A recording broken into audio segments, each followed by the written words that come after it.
So in this case, ladies and gentlemen, our GCF, as you guys notice, our GCF in this case, we don't have like a term, right? We don't have a number that they divide into, but we do have two terms that are separated here by multiplication, right? So this is just like if it was 4x plus 3x, right? Would you guys agree? This is kind of like the same thing, except now instead of x's, I have this expression x plus 1. Does everybody see that? It's just a little bit more complicated. However, it's just like this. If I was going to factor out the GCF of this, I would factor out the x. Would you guys agree with me? Here is the same case. I can factor out what they share in common is x plus 1.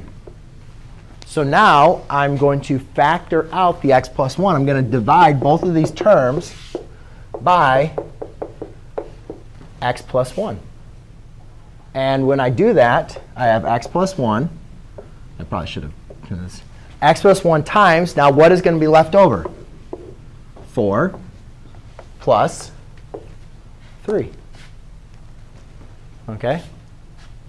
And now I've written my expression as the product of two terms. All right? And obviously, we could simplify 4 plus 3 to give us 7 and so forth. But I just really wanted to use you guys the form of we can factor out factors. We can factor out numbers. We can factor out variables.